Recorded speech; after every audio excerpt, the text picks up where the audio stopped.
here, and I asked you a question before the program started. I said, were you surprised by Tuesday's results? And your answer to me was surprising. What did you say? No, I wasn't surprised at all. No, you said something else. I was happy. Wow. Okay. So take it from there, Dr. Jones. It's all you. And I was happy for different reasons than Trump supporters. Obviously, I'm not a Trump supporter. But I was happy because I understand the history of our people. I understand our current condition. Look, I think God has been trying to give black people a message. Yeah. And black people have refused to listen. God has sent black people messengers. Black people have refused to listen. If you talk about serious black intellectuals in this country, serious black thinkers, serious black political scientists and historians and sociologists, serious black ministers, we've been telling black folk for years what's going on. But black people are hope addicts. Ooh, say that again. Woo! That's a hashtag. Wow, hope addicts. Black people are hope addicts. And as Toni Morrison said, a very real consequence of racism is it distracts you. Yeah. And black people are subject to distractions very easily.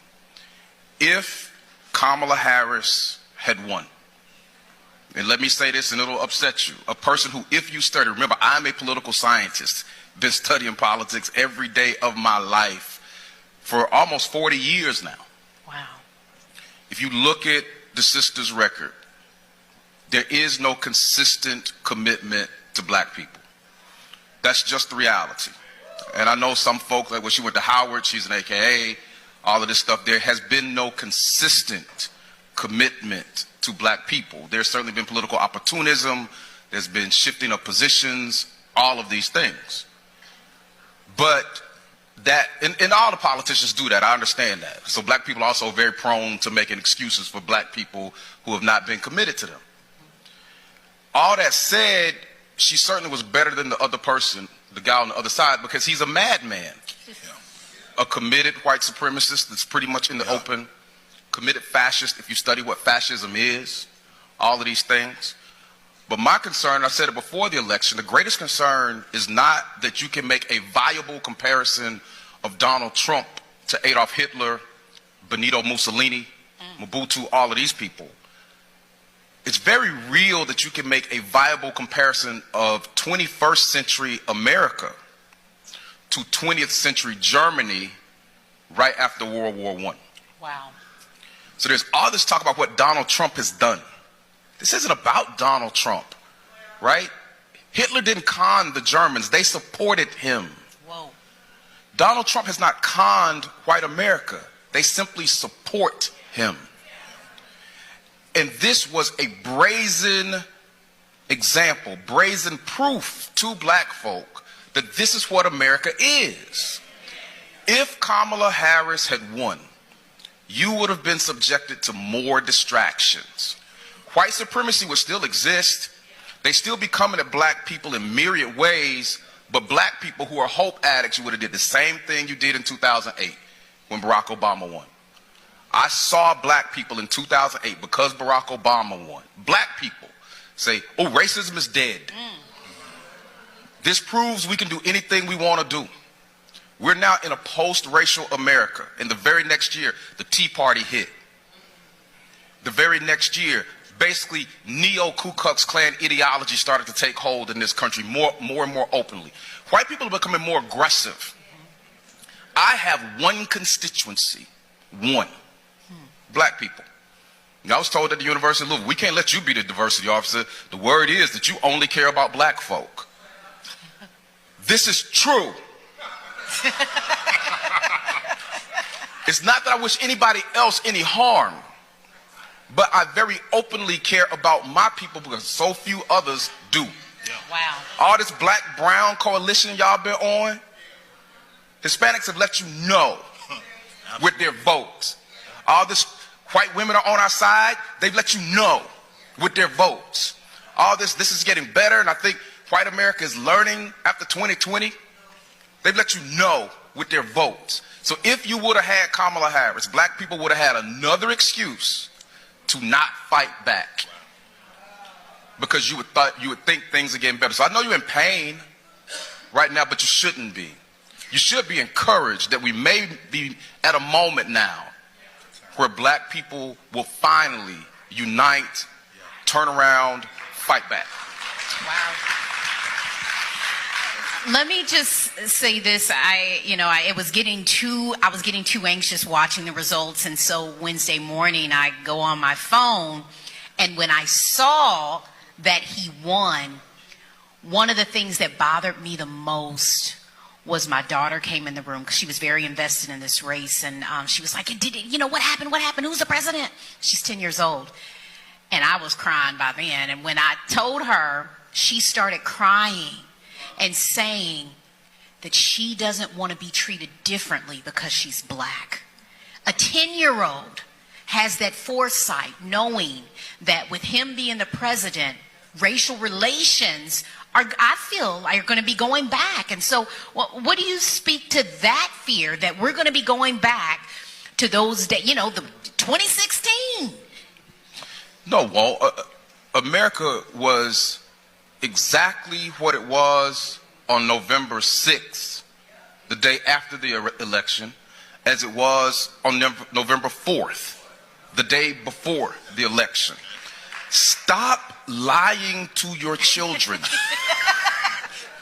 Because when you lie to your children or lie to yourselves and give yourselves false hope, you send your children into a white supremacist world unarmed.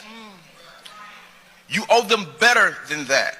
My child didn't cry at all. Did y'all really believe that white America was going to come out and vote for a black woman, no matter how milquetoast that black woman might be?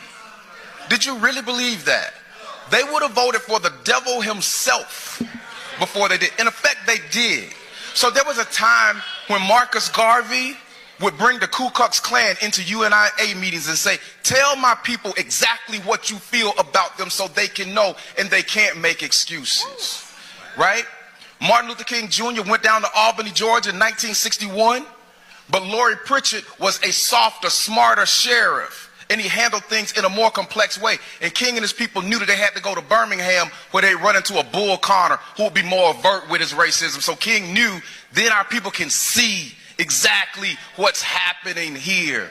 Black people didn't want to fight back in the 50s. And then they killed Emmett Till, and it turned everything around. Vernon Johns was rejected in Montgomery because folks thought that he was too radical. King came to pastor his church. And then Emmett Till was killed. That started the civil rights movement. So please wake up. Take inventory where you are. If you are happy in Louisville, black folk, ain't nothing for you to do. If you cool with your situation of powerlessness, ain't nothing for you to do. But if I come tell you how they're treating our children and our people at the University of Louisville, for example, that they're taking scholarships that used to be set aside for black children and they no longer can be set aside for black children. Listen to me. If I tell you they're losing black faculty to teach our children and they don't care nothing about building that back up, listen to me. If I tell you there's a diversity office headed by a black man who is giving marching orders to his people to never specifically mention black people, listen to me. And if you don't want to listen to that, then continue to do what you do, ignore what's happening to black folk there, and go cheer for University of Louisville basketball. And go cheer for football, and the white folks will say, these Negroes are not a threat. So take Tuesday. So it's not just about U of L. Stop following black politicians who do not have the heart or the inclination to fight for you, right? You're not just tolerating them, you're celebrating them. So if that's where you are here in Louisville, then be there and be happy with it, but don't lie to yourself and don't lie to your children.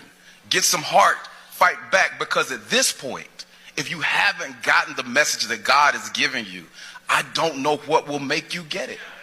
So no, I wasn't sad, I wasn't surprised. I was happy that maybe we have another historical moment where our people will understand that all we got is us, and if we don't organize, strategize, and fight back, we're done for our children's sake. So I know that is, well, and wow, you know, just hearing it, I mean, it brings it back full circle to what we need to do as a people. But I'm asking you, Dr. Jones, you know, what now? How can we do this? You know, what's next for us? What can we do? What can we do?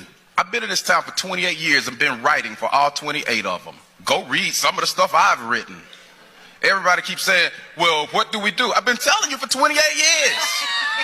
I get tired of repeating myself. Revolutionaries read. Start there. Okay, start there. Maybe we need to sit down and have some sessions. If you really want to fight back, some extended sessions where we can stop submitting to serving and entertaining white folk and getting upset when they disrespect us and being afraid to tell them exactly what they're doing. And if you're a white person watching this and this don't apply to you, great. Welcome to the party. And to black folk who've been making excuses for themselves to not fight for black men, black women, and black children, welcome to the party. And if not, just admit that you're a coward, step aside and let the real black folks sit here and do something. Because Kamala Harris wasn't going to save you. And so now you're not going to be distracted into thinking that she was. Listen, we're almost out of time. Let me ask you this question real quick. I saw on social media that someone was explaining how already we're beginning to see what this presidency will bring, and some people that actually voted for him is going to be impacted. Talk about the tariffs, though. A lot of people are talking about the tariffs and how a lot of the supporters thought that the tariffs was going to be something other countries paid. It's going to impact small businesses. I don't care. Right? I don't care. That's another distraction. Listen to what white folks are saying from MSNBC to CNN. It ain't just Fox. They want to talk about the economy. Oh, this is about the economy. Folks are voting for the economy. No, this was another reaffirmation of white supremacy. I'm not getting pulled into any talk about no tariffs. I don't care if that whole thing falls apart. Right? Y'all cannot be distracted by that foolishness. Ain't nobody saying that what this was about was white supremacy. It's just like in this state, this anti-diversity movement in the 8th whitest state in the country. White people have already won. What do they have to fight for? About anti-diversity. When they start talking about DEI, I'm like, no, I'm not talking about that with you. I'm talking about white supremacy with you. When they start talking, well, let's talk about the tariffs. No, let's talk about your racism. Don't get distracted. So I don't care what the tariffs do. I don't care if they deport all of these people. That's not my concern. I care about me and mine, and y'all are mine. Listen to God. That's definitely a drop the mic moment. None other than Dr. Ricky Jones, and that's why our pastor wanted him to come today. And listen to our pastor. He's been telling you too. Well, Ricky, then talk about, but you did say something, though, that we Crystal, we out of time. I know, but listen. We out of time. Listen, you was a special guest brought in from Rev. I think we got a little, just one more. You talked about how we are all we have. Talk about how black organizations and institutions like the Black Church are so important. Look, you got to build black institutions, right? This is all about black power. It's what it's really about. You got to have a conception of black power. As you sit here in one of the two of the 50 largest cities in the country, they ain't never had a black mayor. Never had a black, Hispanic, or female mayor. Here in Louisville, Kentucky, and everybody's sitting back waiting. You got to understand where and what we are. So build Simmons. Simmons really is the best hope for black education moving forward in this city. Y'all got to remember, I didn't go to Simmons. I'm a Morehouse man. I believe in black schools. I believe in black churches. I believe in black people. But let me qualify it. I believe in strong, dedicated black people.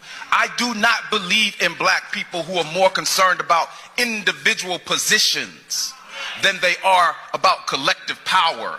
So when I say take inventory of your educational leaders, the black ones. Take inventory of your black preachers. Take inventory of your black politicians. And some of them just might need to go if you want to change. Now, like my grandmama said, she said, it seems to me that the white folks and the black folks in Louisville and in Kentucky is happy. Who is you, boy, to tell them that they ain't supposed to be?